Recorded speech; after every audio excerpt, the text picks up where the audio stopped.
Você já se perguntou qual é a diferença entre perdoar e esquecer? Eu costumava pensar que eram a mesma coisa, até o dia em que olhei nos olhos do homem que jurou me amar para sempre, enquanto ele confessava que se apaixonou pela minha irmã. Naquele momento, entendi que algumas traições criam fissuras na alma que jamais se fecham completamente. Meu nome é Helena, e esta é a história de como perdi meu marido para minha irmã mais nova, e no processo encontrei uma versão de mim mesma que eu nem sabia que existia. Ainda me lembro da expressão no rosto de Mário enquanto ele reunia suas coisas no nosso quarto. Não havia remorso, apenas uma estranha mistura de alívio e impaciência. 7 anos juntos, reduzidos a algumas malas e frases ensaiadas sobre como ninguém controla o coração e como essas coisas simplesmente acontecem. Não queria que fosse assim, Helena, ele disse, evitando meu olhar. Mas Priscila, ela me entende de um jeito que você nunca conseguiu. Fiquei ali, paralisada, observando enquanto o homem com quem eu compartilhava a cama, os sonhos e os planos para o futuro, embalava cuidadosamente a vida que tínhamos construído. A cada peça de roupa dobrada, a cada objeto pessoal recolhido, era como se uma parte de mim fosse arrancada. Ela é sua irmã, eu sei. E isso torna tudo mais complicado, continuou ele, como se estivesse discutindo um pequeno inconveniente e não a devastação completa da minha confiança. Mas há coisas entre nós que são diferentes, especiais. Engoli o nó na garganta. Há quanto tempo? Ele pausou por um momento, sua mão hesitando sobre uma fotografia nossa que ainda repousava no criado mudo. Era de nossa viagem a Paraty, 3 anos atrás. Estávamos sorridentes, com o mar ao fundo e o sol criando um halo dourado ao nosso redor. A felicidade parecia tão genuína naquela imagem que, por um instante, questionei se havia sido real ou apenas mais uma ilusão que eu havia criado. Há alguns meses, respondeu finalmente. Começou como uma amizade, conversas, e depois... Poupe-me dos detalhes. Cortei, a voz mais firme do que eu esperava. Naquela noite, enquanto a chuva batia contra as janelas do apartamento que agora parecia grande demais para uma pessoa só, eu me perguntava: como é possível que o amor que deveria nos proteger se transforme justamente na arma que nos destrói? E pior, como seguir em frente quando a traição vem não de um, mas de 2 dos pilares que sustentavam sua vida? O que eu não sabia naquele momento de desespero era que a relação deles guardava segredos que nem mesmo Mário havia descoberto ainda. E quando a verdade viesse à tona, ela mudaria tudo, para todos nós. Os dias que se seguiram à partida de Mário passaram como uma névoa densa e sufocante. Eu me movia pela casa como um fantasma, tocando objetos que ainda guardavam suas impressões digitais, sentindo seu perfume nos travesseiros, encontrando vestígios de nossa vida juntos em cada canto. Antes dele, eu era Helena Mendes, professora de literatura no ensino médio, conhecida por meu jeito calmo e minha paixão por livros antigos. Sempre fui a filha sensata, a irmã responsável, aquela que planejava cada passo com cuidado. Minha mãe costumava dizer que eu nasci com o coração na manga e a cabeça nas nuvens. Uma romântica pragmática, se é que isso existe. Conheci Mário numa tarde chuvosa de abril, na pequena livraria do Sr. Adalberto, próxima à escola onde eu lecionava. Ele estava procurando um livro sobre arquitetura modernista brasileira para um projeto em seu escritório. Eu estava folheando uma edição rara de Clarice Lispector. Nossas mãos se tocaram quando ambos tentamos pegar o último guarda-chuva disponível para empréstimo. Clichê, eu sei, mas foi assim que começou. Mário Alves era o tipo de homem que entrava em um ambiente e imediatamente atraía todos os olhares. Não apenas por sua beleza, embora fosse inegavelmente bonito com seus olhos cor-de-mel e sorriso fácil, mas por sua presença.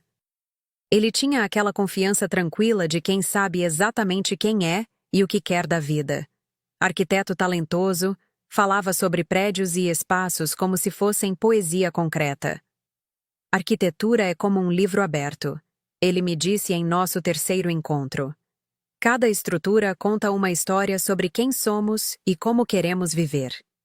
Na manhã seguinte ao nosso casamento, acordei antes dele e fiquei observando seu perfil contra a luz dourada que entrava pela janela. Senti uma gratidão imensa pelo universo ter colocado em meu caminho alguém que parecia entender tão bem minhas complexidades e contradições. Mas agora, sentada sozinha à mesa do café da manhã, onde tantas vezes dividimos planos e segredos, percebi que talvez nunca o tivesse conhecido realmente. Minha irmã Priscila, por outro lado, sempre foi como um cometa, brilhante, imprevisível e capaz de atrair todos para sua órbita. 3 anos mais nova que eu, desde pequena demonstrava uma personalidade magnética que contrastava com minha natureza mais reservada. Enquanto eu passava horas lendo em silêncio no quarto que dividíamos, Priscila estava sempre rodeada de amigos, inventando brincadeiras, testando limites. Na adolescência, essa diferença apenas se intensificou. Eu era a aluna exemplar. Ela, a rebelde que desafiava professores, mas, de algum modo, sempre conseguia se safar com um sorriso. Helena pensa demais, dizia nossa mãe. Priscila não pensa o suficiente. Talvez tenha sido esse o motivo pelo qual fiquei tão feliz quando ela e Mário pareceram se dar bem desde o início. Minha irmã, com seu jeito irreverente, arrancava risadas dele como eu raramente conseguia. E Mário parecia exercer sobre ela uma influência positiva, acalmando seus impulsos mais autodestrutivos. Eu deveria ter percebido quando os almoços de domingo em família começaram a se estender cada vez mais. Quando as mensagens no celular dele passaram a ser protegidas com uma nova senha. Quando Priscila começou a me perguntar sobre nossos problemas conjugais com um interesse que, agora vejo, não era apenas fraternal. Na última vez que estivemos todos juntos, 2 semanas antes da confissão de Mário, Priscila trouxe um vinho caro para o jantar. Um brinde aos meus 2 amores, disse ela, erguendo a taça. Na hora, interpretei como um gesto carinhoso para a irmã e o cunhado. Agora, aquelas palavras ecoavam em minha mente com um significado completamente diferente. O que mais me assombrava não era apenas a traição, mas os pequenos momentos em que eu deveria ter enxergado os sinais. Como quando surpreendi Mário olhando para o celular com um sorriso que há tempos não era direcionado a mim. Ou quando Priscila começou a usar um perfume que eu comentara ser o favorito dele. Em uma das gavetas da cômoda, encontrei o pequeno caderno onde eu costumava anotar ideias para aulas e pensamentos aleatórios. Folheei-o até encontrar uma anotação de quase 1 ano atrás. Às vezes tenho a impressão de que Mário está cada vez mais distante. É como se ele estivesse fisicamente presente, mas sua mente vagasse por lugares onde não posso alcançá-lo. Uma parte de mim queria ligar para ele, gritar, exigir explicações mais concretas. Outra parte queria correr até o apartamento de Priscila e confrontá-la, perguntar como foi capaz de trair nossa irmandade dessa forma. Mas havia também uma terceira parte, silenciosa e crescente, que começava a questionar. O que essa situação revela sobre mim? Sempre me defini pelos papéis que desempenhava na vida dos outros, filha, irmã, esposa, professora. Agora, com 2 desses papéis fundamentais desmoronando, quem era eu? Na noite do 5º dia após a partida de Mário, recebi uma mensagem de texto de um número desconhecido. Nem tudo é o que parece, Helena. Precisamos conversar sobre sua irmã e Mário. Há coisas que você precisa saber. Fiquei olhando para a tela do celular, o coração acelerado. Seria apenas mais uma crueldade do destino? Ou haveria algo além da superfície dessa traição que eu ainda não compreendia? Será que estamos realmente preparados para conhecer todas as verdades sobre aqueles que amamos?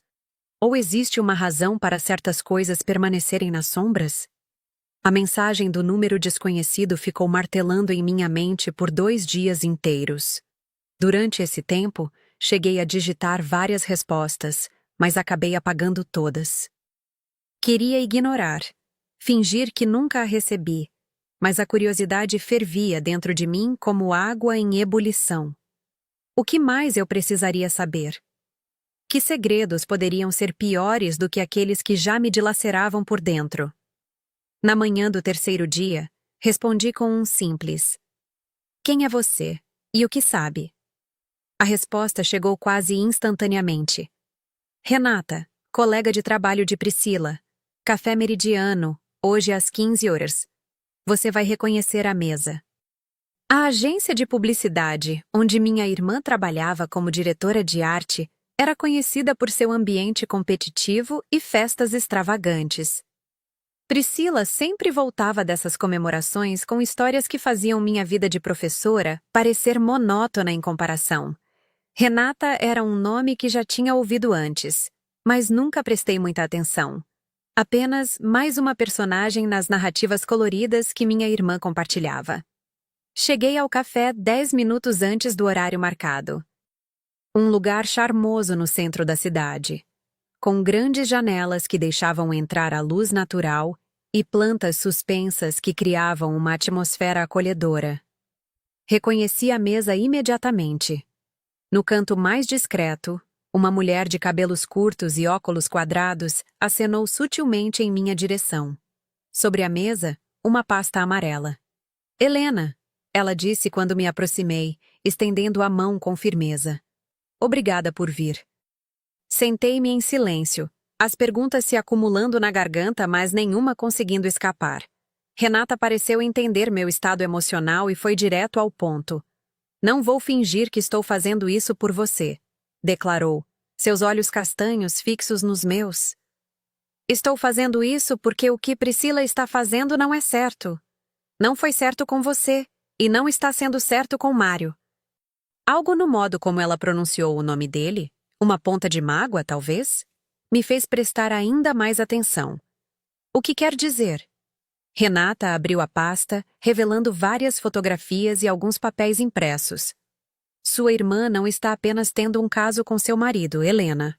Mário é apenas o mais recente de uma série." Ela empurrou algumas fotografias em minha direção. Nelas, Priscila aparecia em situações íntimas com diferentes homens. Senti meu estômago revirar, um misto de vergonha e invasão de privacidade. Estava prestes a interromper quando Renata apontou para um homem em particular numa das fotos. "Este é Carlos Mendonça, o dono da agência." Ela fez uma pausa significativa. "E marido da nossa diretora de contas." Renata continuou, sua voz agora mais baixa. "Priscila tem um padrão. Ela se aproxima de homens em relacionamentos estáveis, principalmente aqueles em posições que podem beneficiá-la de alguma forma. Não é coincidência que ela tenha recebido 3 promoções em 2 anos, enquanto pessoas mais qualificadas foram preteridas." Senti um gosto amargo na boca. "Por que está me contando isso? O que ganha com isso?" Um sorriso triste cruzou os lábios de Renata. "Digamos que também já estive casada com alguém que Priscila achou interessante." O choque inicial deu lugar a uma raiva surda quando Renata me mostrou conversas impressas entre Priscila e uma amiga, onde minha irmã descrevia Mário como seu novo projeto. "Ele é perfeito", dizia uma das mensagens. "Bem-sucedido, bonito e entediado com a rotina do casamento. Helena sempre foi muito certinha, previsível demais. Ele precisa de alguém que mostre que a vida pode ser emocionante." Em outra mensagem, mais recente, "Estou quase lá. Ele já está falando em deixá-la. Mas preciso garantir que aquele projeto do Jardim Vertical seja aprovado primeiro. A participação dele pode ser muito útil para mim." Jardim Vertical. O grande projeto que a agência de Priscila estava desenvolvendo para a prefeitura. Um projeto de revitalização urbana que envolvia diversos profissionais, incluindo arquitetos especializados em espaços sustentáveis. A área de expertise de Mário. "Ela está usando ele", murmurei, as peças se encaixando dolorosamente. "E não é só isso", continuou Renata, mostrando-me mais um documento. "Esse é o contrato inicial do projeto. Repare na cláusula de exclusividade e no valor do investimento. Enquanto lia os números, minha mente voava para as conversas recentes que tive com Mário antes de nossa separação. Como ele mencionava, empolgado, essa grande oportunidade profissional. Como parecia mais animado com o trabalho do que havia estado em anos. Como falava de Priscila com admiração por ter aberto essa porta para ele. Mário não sabe disso, disse, mais uma constatação do que uma pergunta. Renata balançou a cabeça. Ele acredita que está vivendo uma grande história de amor. O que não percebe é que, para Priscila, ele é apenas um meio para atingir seus objetivos. Quando o projeto for aprovado e ela receber os créditos... Renata não terminou a frase, mas não era necessário. E o mais irônico, continuou ela após um momento, é que já está começando. Priscila tem estado bastante próxima de Felipe Dantas, o secretário de urbanismo da prefeitura. A pessoa que, por acaso, dará a palavra final sobre o projeto. Senti uma onda de náusea me atingir. Não sabia o que me afetava mais. Saber que meu casamento havia sido destruído por algo tão calculado, ou perceber que Mário, apesar de sua traição, também estava sendo manipulado. Por que me mostrar isso agora? O estrago já está feito, questionei, minha voz embargada. Porque o projeto será aprovado em 2 semanas. E logo depois conheço sua irmã bem o suficiente para saber que Mário deixará de ser útil. Ela guardou os documentos na pasta e a empurrou em minha direção. O que você faz com essa informação é decisão sua.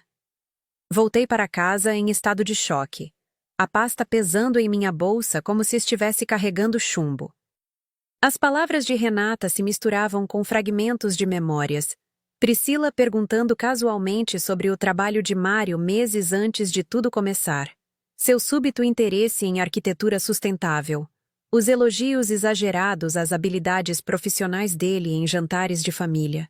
Sentada na varanda do apartamento que antes dividíamos, observei o pôr do sol tingir o céu de laranja e rosa, cores tão bonitas para um dia que havia revelado tanta feiura. Uma pergunta ecoava em minha mente. O que eu deveria fazer com essa verdade? Confrontar Priscila? Alertar Mário? Ou simplesmente deixar que os eventos seguissem seu curso natural, permitindo que cada um colhesse as consequências de suas escolhas? E a pergunta mais difícil: por que, mesmo após toda essa revelação, uma parte de mim ainda sentia um estranho desejo de proteger Mário da dor que inevitavelmente viria? Seria apenas força do hábito após anos cuidando de nossa relação? Ou haveria algo mais profundo, uma forma distorcida de amor que persiste mesmo quando todo o resto foi destruído? Naquela noite, pela primeira vez desde que Mário saiu de casa, chorei. Não pelo que havia perdido, mas pela clareza devastadora do que nunca realmente tive. 1 semana se passou desde meu encontro com Renata. 7 dias em que vivi em um limbo emocional, oscilando entre a raiva feroz e uma estranha sensação de vazio. A pasta com as evidências permanecia sobre minha mesa de trabalho, como um objeto radioativo que eu evitava tocar, mas não conseguia ignorar. Acordei naquela manhã de quarta-feira decidida a seguir em frente. O primeiro passo seria voltar à escola. Havia tirado uma licença após a partida de Mário, incapaz de enfrentar 30 adolescentes enquanto minha vida desmoronava. Mas não podia me esconder para sempre. Precisava recuperar alguma normalidade, algum propósito. Foi quando meu celular vibrou com uma mensagem. Mário. Precisamos conversar. Posso passar aí hoje à noite? Meu coração deu um salto. Depois de semanas de silêncio, por que esse contato agora? Será que ele já havia descoberto sobre Priscila? Será que estava arrependido?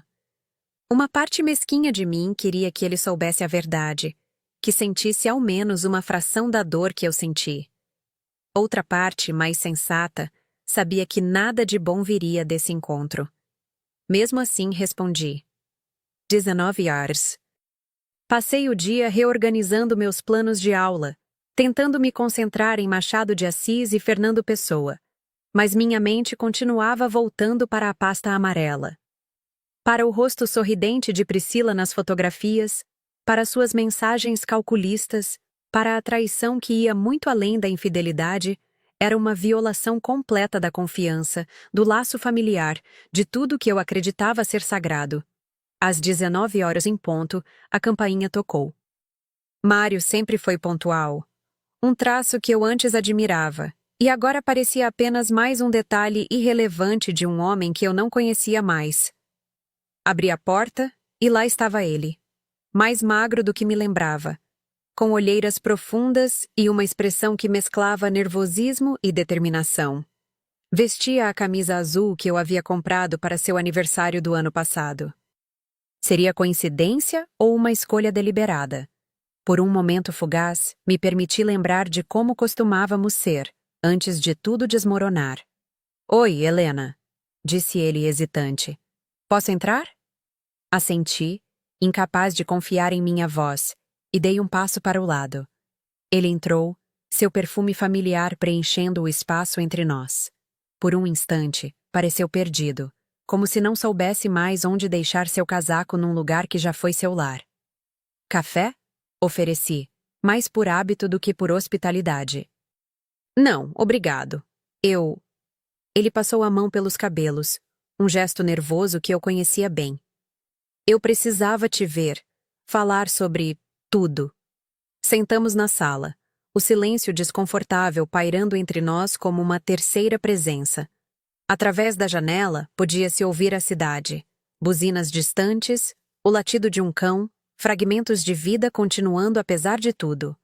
"Como você está?" perguntou ele finalmente. Uma pergunta tão simples, tão inadequada para tudo o que havia acontecido. Senti uma risada amarga subindo pela garganta, mas a contive. "O que você quer, Mário?" Ele respirou fundo, como quem reúne coragem. "As coisas estão complicadas com Priscila." Algo na maneira como ele disse isso, a incerteza em sua voz, o leve tremor em seu lábio inferior, me fez perceber que ele ainda não sabia toda a verdade. Estava aqui por outra razão. "Complicadas como?" perguntei, mantendo meu tom neutro. "Ela está diferente, distante." Ele hesitou, parecendo escolher as palavras com cuidado.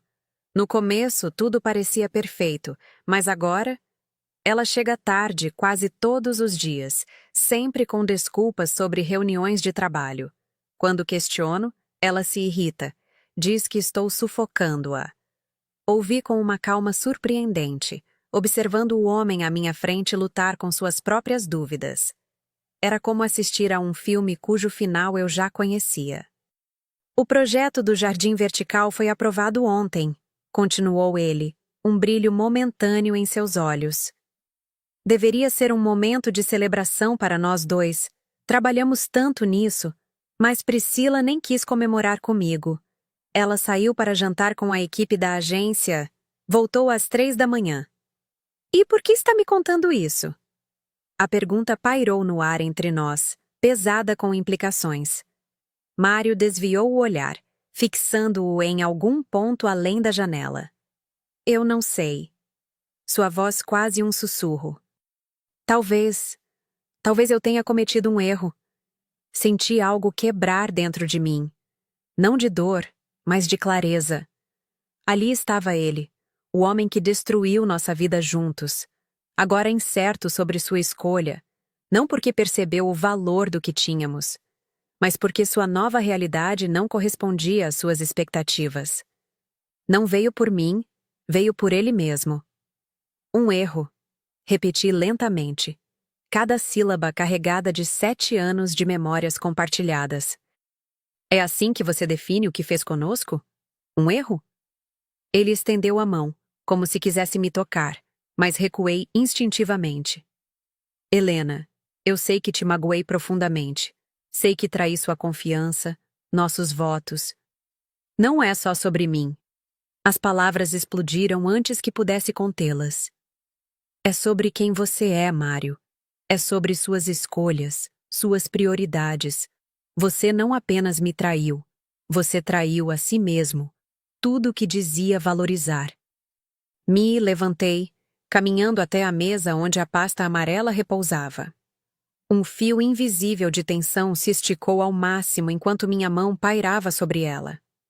Seria tão fácil abri-la, mostrar a ele as fotografias, as mensagens, a verdade sobre a mulher pela qual ele me abandonou. Vê-lo perceber que tinha sido usado, manipulado, descartado assim que sua utilidade chegou ao fim. Mas qual seria o propósito? Vingança? Algum tipo distorcido de justiça? Você sabe por que Priscila está diferente agora, Mário? Perguntei, minha mão ainda sobre a pasta. Porque ela conseguiu o que queria. O projeto foi aprovado. Sua parte no plano dela está concluída. Ele franziu o senho, confusão genuína em seus olhos. Do que você está falando? Naquele momento, tive que fazer uma escolha. Talvez a mais difícil da minha vida. Revelar a verdade e ver Mário desmoronar, ou deixá-lo descobrir por si mesmo, no tempo dele, com toda a dor que isso implicaria. Você veio aqui por quê, exatamente? Perguntei em vez de responder. Para desabafar? Para ter um ombro amigo? Ou estava esperando que eu te recebesse de braços abertos, agradecida por ser sua segunda opção quando as coisas ficaram difíceis com minha irmã? Sua expressão se endureceu. Não é assim. Eu só... estou confuso. E você sempre foi a pessoa com quem eu podia falar, ser honesto. Uma risada seca escapou de meus lábios. Honestidade. Que conceito interessante para você mencionar agora. Afastei-me da mesa, deixando a pasta fechada. Esta não era minha história para contar. Mário precisava descobrir por si mesmo quem era Priscila, e, mais importante, quem ele mesmo havia se tornado. Você precisa ir, disse, surpreendendo a nós dois com a firmeza em minha voz. Helena, por favor. Não. Eu levantei a mão, interrompendo-o. Você fez sua escolha, Mário. Agora precisa viver com ela. Não sou seu confessionário, nem sua rede de segurança. E certamente não sou seu plano B. Uma mistura de emoções cruzou seu rosto. Surpresa, mágoa e algo que parecia quase admiração. Ele não estava acostumado a me ver assim, com essa força, essa clareza de propósito. Para ser honesta, nem eu mesma estava. Você mudou, disse ele quase em tom de acusação. Sim. Sustentei seu olhar, sem vacilar. Tive que mudar. E você sabe o que descobri, Mário? Que sou mais forte do que pensava. Mais forte do que você jamais me permitiu ser. Foi como se algo se rompesse entre nós naquele momento. O último fio invisível que ainda nos conectava. Não era mais apenas o fim de um casamento. Era o fim de uma versão de mim mesma que eu havia cultivado durante anos para caber nas expectativas dele. Boa sorte com Priscila, disse, abrindo a porta. Vocês dois merecem um ao outro. Ele saiu sem dizer mais nada, seus passos ecoando no corredor como os últimos acordes de uma música que não fazia mais sentido para mim. Quando fechei a porta, em vez do vazio que esperava sentir, encontrei uma estranha sensação de leveza. Como se, ao finalmente me libertar do papel de esposa traída e magoada, houvesse espaço para eu respirar novamente, para redescobrir quem era Helena sem o reflexo de Mário ou a sombra de Priscila. E foi assim, parada no meio da sala de um apartamento que agora parecia finalmente meu, que entendi.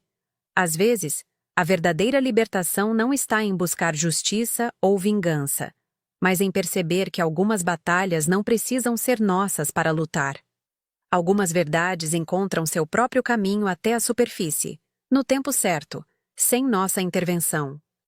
A questão mais importante não era o que Mário faria ao descobrir sobre Priscila, mas o que eu faria com o resto da minha vida, agora que estava verdadeiramente livre para escolher meu próprio caminho. E pela primeira vez em muito tempo, a ideia do futuro não me aterrorizava. Pelo contrário, brilhava à minha frente com possibilidades que eu mal podia imaginar.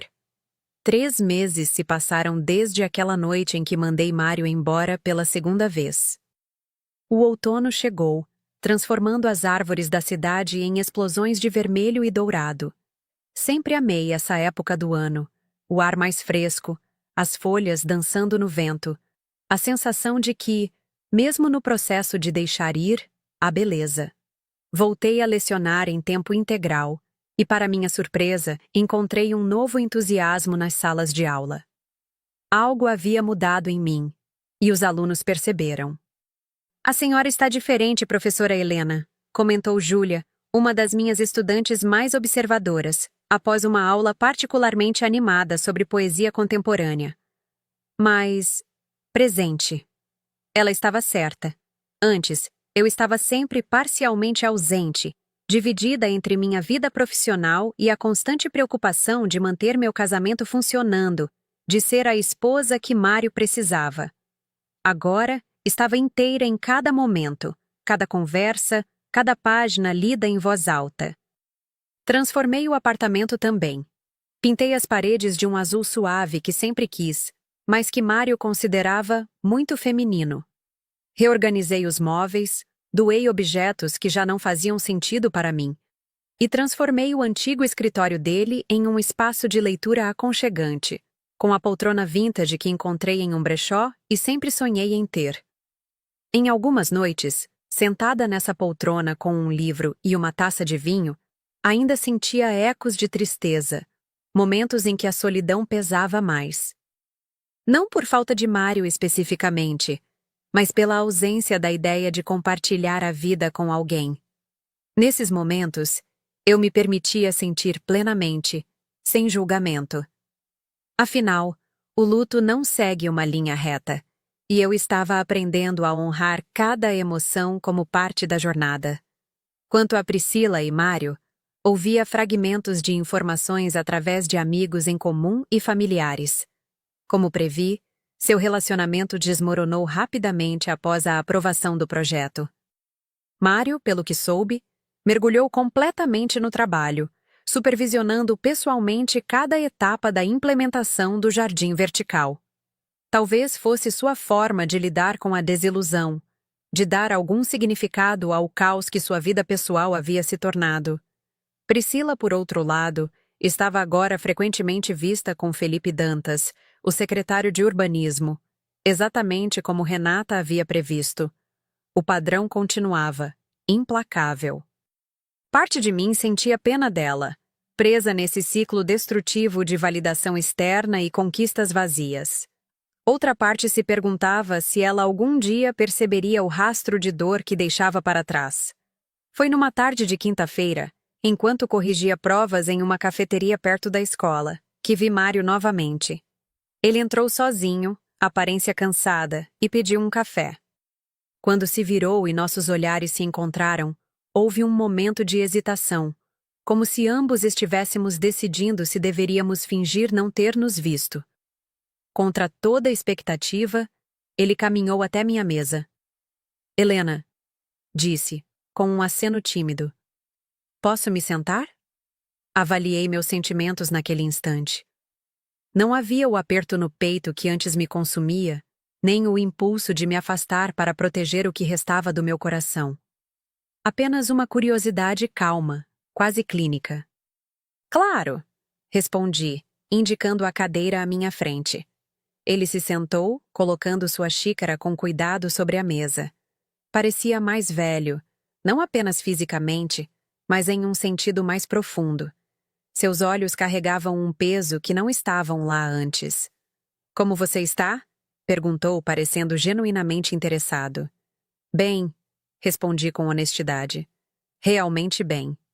Um pequeno sorriso, o primeiro genuíno que via em seu rosto em muito tempo. Dá para perceber. Você parece em paz. Conversamos brevemente sobre temas seguros. O tempo, novidades da escola, o progresso do projeto do Jardim Vertical. Então, depois de um silêncio contemplativo, ele disse: Você estava certa naquela noite, sobre tudo. Não precisei perguntar a qual noite ele se referia, nem o que exatamente ele havia descoberto. Estava escrito em seu rosto, na nova carga de desilusão que carregava. Quando percebi que Priscila estava... bem, que ela nunca... Ele pausou, lutando com as palavras. Lembrei de você dizendo que ela havia conseguido o que queria. No momento não entendi. Mas depois, quando comecei a ver os sinais, juntar as peças... Isso não é sobre Priscila. Interrompi suavemente. Nem sobre mim. É sobre você, Mário. Sobre as escolhas que fazemos e como vivemos com elas depois. Ele assentiu lentamente, absorvendo minhas palavras. Sabe o que é mais difícil? Não é a traição ou a manipulação. É perceber que eu permiti tudo isso. Que estava tão focado no que queria ver, no que queria sentir, que ignorei todos os sinais. Houve uma vulnerabilidade em sua confissão que me tocou. Não porque despertasse qualquer desejo de reconciliação, mas porque reconheci nele algo que eu mesma havia sentido. Aquele momento doloroso de autoconfrontação, quando finalmente encaramos nosso papel nas histórias que nos machucaram. A verdade, continuei, sentindo uma espécie de compaixão que não achei que fosse possível ter por ele novamente. É que todos somos capazes de nos enganar quando queremos acreditar em algo com força suficiente. Eu também fiz isso por anos, ignorando os problemas em nosso casamento, fingindo que tudo estava bem quando claramente não estava. Um lampejo de surpresa cruzou seu rosto, como se nunca tivesse considerado que eu também pudesse ter vivido em minha própria bolha de auto-engano. Acho que ambos estávamos em casamentos diferentes, não é? Disse ele, com um toque de melancolia. Assenti, reconhecendo a verdade em suas palavras. Por um momento, ficamos em silêncio. Não o silêncio desconfortável de estranhos, mas o silêncio reflexivo de duas pessoas que compartilharam uma história significativa e agora estavam seguindo caminhos separados. Eu queria te pedir desculpas, disse Mário finalmente. Não para voltar atrás ou tentar consertar o que não tem conserto. Mas porque você merece ouvir isso. Eu sinto muito, Helena. Pelo que fiz, pelo modo como fiz, por tudo. As palavras que uma vez eu teria dado tudo para ouvir agora chegavam como uma nota gentil de encerramento, não como um convite para reabrir feridas cicatrizadas. Obrigada, respondi simplesmente.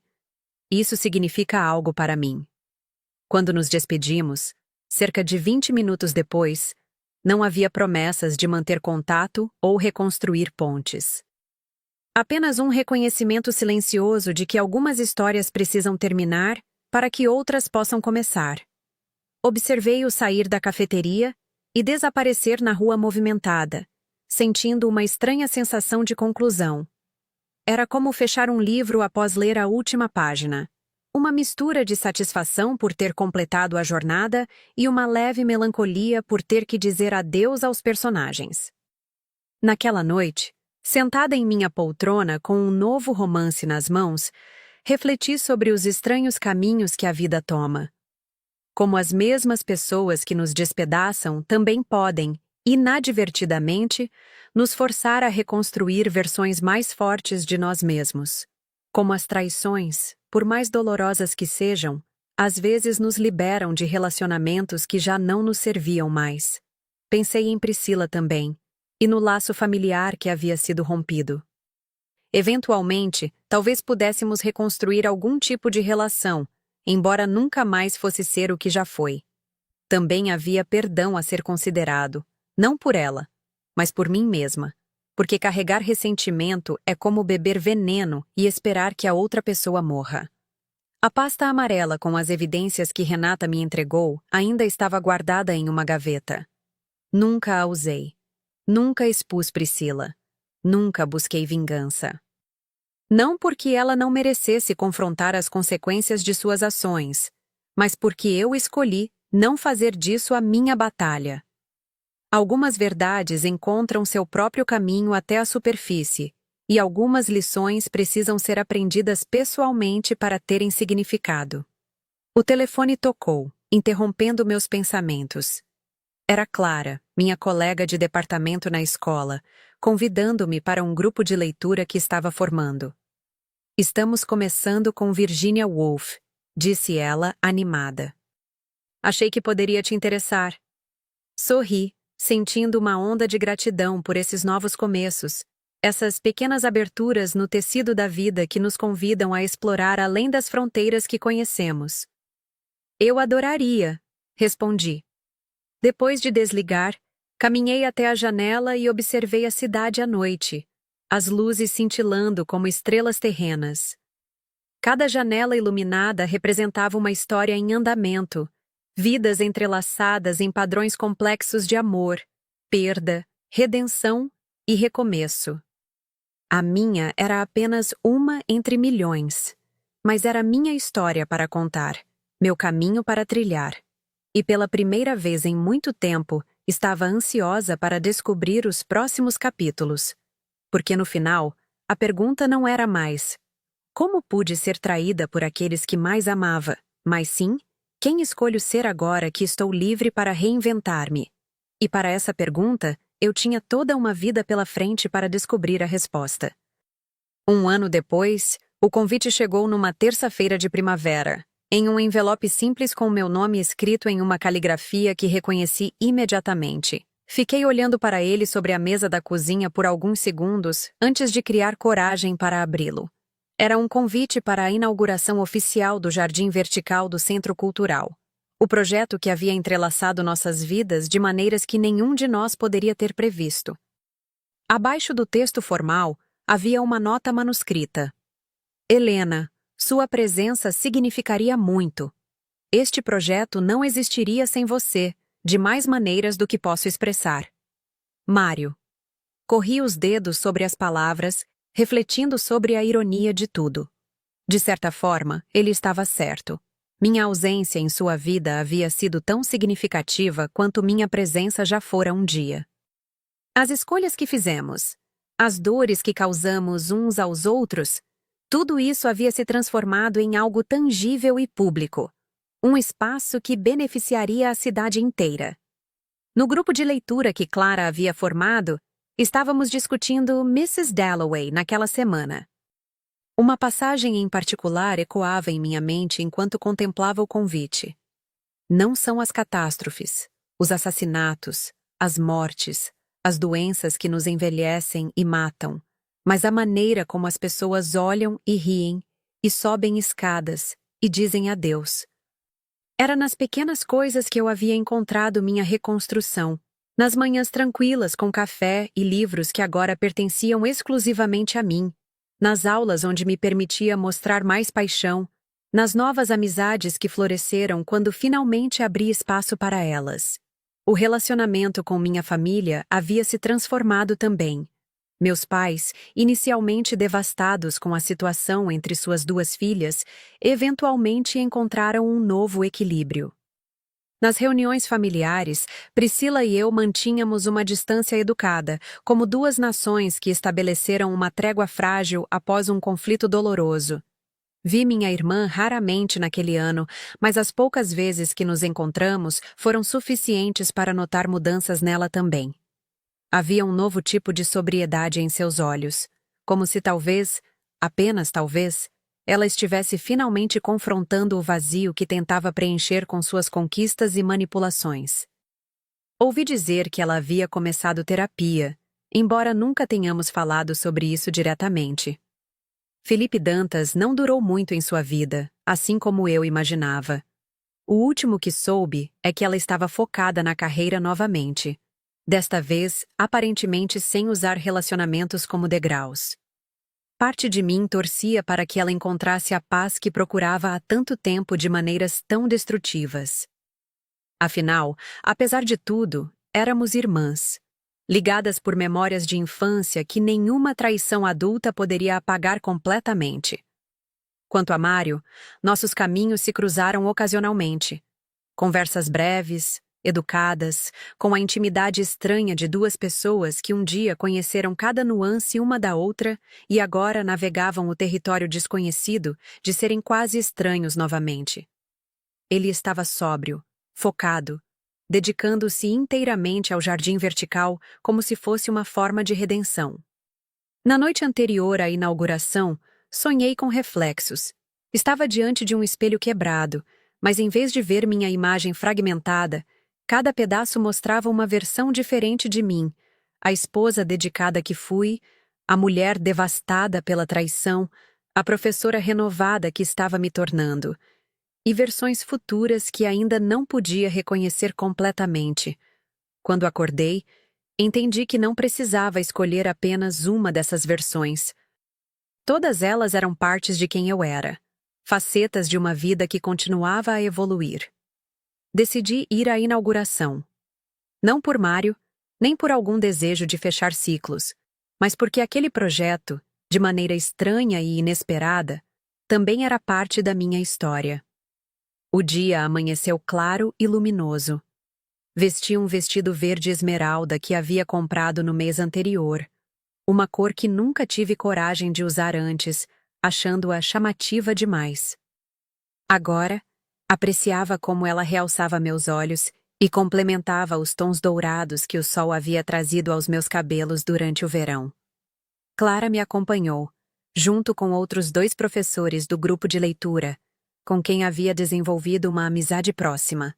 Sua presença era um lembrete tangível de como meu círculo social havia se expandido, como havia criado conexões baseadas em interesses genuínos e não apenas nas expectativas de quem pensei que deveria ser. O jardim vertical era impressionante. Uma cascata viva de plantas subindo pela lateral de um antigo prédio industrial, transformado em centro cultural. Diferentes tons de verde criavam padrões orgânicos. Pequenas flores coloridas pontuavam a paisagem vertical e um sistema engenhoso de irrigação garantia a sustentabilidade do projeto. Bancos de madeira reciclada convidavam os visitantes a sentar e contemplar esta união harmoniosa entre arquitetura e natureza. Quando avistei Mário entre a multidão, ele estava conversando animadamente com o prefeito e outros dignitários. Vestia um terno cinza bem cortado, e havia algo em sua postura que falava de orgulho genuíno pelo que havia realizado. Nossos olhares se encontraram por um breve momento, e ele sorriu. Um sorriso simples, sem o peso de expectativas ou arrependimentos não resolvidos. Após os discursos oficiais e o corte simbólico da fita, a multidão se dispersou para explorar o espaço. Foi então que Mário se aproximou de mim, mantendo uma distância respeitosa. "Você veio", disse ele com uma nota de gratidão em sua voz. "É um projeto incrível", respondi sinceramente. "Você deve estar orgulhoso." "Estou, mas também estou..." Ele hesitou, escolhendo as palavras cuidadosamente. "Estou grato, Helena, por tudo que aprendi, mesmo através da dor." Assenti, compreendendo o que ele queria dizer. Às vezes, nossas maiores lições vêm embrulhadas nos pacotes mais dolorosos. "Vi Priscila mais cedo", comentou ele, seu tom neutro. "Ela veio com os pais. Foi... civilizado." Uma pequena risada escapou de meus lábios. "Civilizado. Imagino que sim." "Ela parece diferente", continuou ele. "Mais... presente. Menos performática." "Espero que esteja encontrando seu caminho", respondi. E percebi que realmente desejava isso. O ressentimento que um dia ameaçou me consumir havia se transformado em algo mais próximo da compaixão. Não por fraqueza ou submissão, mas por uma compreensão mais profunda de como todos lutamos com nossas próprias sombras. Um pequeno silêncio se estabeleceu entre nós, confortável em sua simplicidade. "E você?", perguntou finalmente. "Está feliz, Helena?" A pergunta me pegou de surpresa, não por sua natureza, mas pela resposta que surgiu espontaneamente em minha mente. "Estou em paz", disse, percebendo a verdade nestas palavras.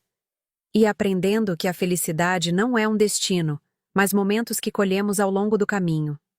Ele assentiu, como se também estivesse chegando a conclusões semelhantes em sua própria jornada. "Há algo que sempre quis te perguntar", disse ele, depois de um momento. "Naquela noite, quando fui ao apartamento e falei sobre os problemas com Priscila, você já sabia, não é? Sobre ela, sobre os motivos dela. Você poderia ter me mostrado, me contado tudo." Olhei para o jardim vertical que se erguia majestosamente à nossa frente, as plantas dançando suavemente com a brisa da tarde. "Sim", Eu sabia. Mas não era meu papel ser sua revelação, Mário. Algumas verdades precisamos descobrir por nós mesmos para que realmente signifiquem algo. Uma expressão de compreensão cruzou seu rosto. Como um espelho quebrado. Murmurou, quase para si mesmo. Como um espelho quebrado. Concordei, surpresa com a sincronia daquela imagem. Clara acenou para mim do outro lado do pátio, indicando que estavam prontos para ir ao almoço que havíamos planejado após o evento. Preciso ir, disse, apontando para meus amigos. Mário assentiu. Obrigado por vir hoje. Significou muito.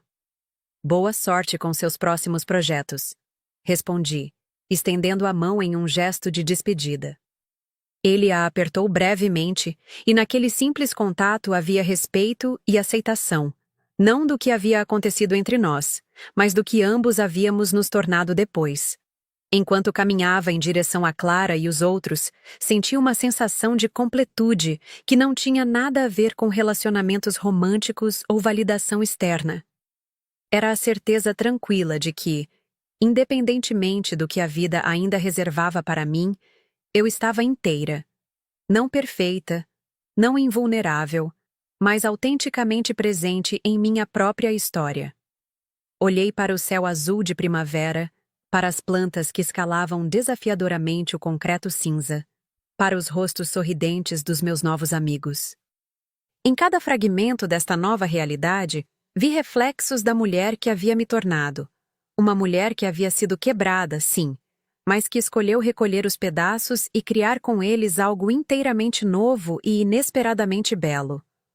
Porque no final, somos todos reflexos partidos, imperfeitos, incompletos, mas ainda assim capazes de capturar e refletir a luz.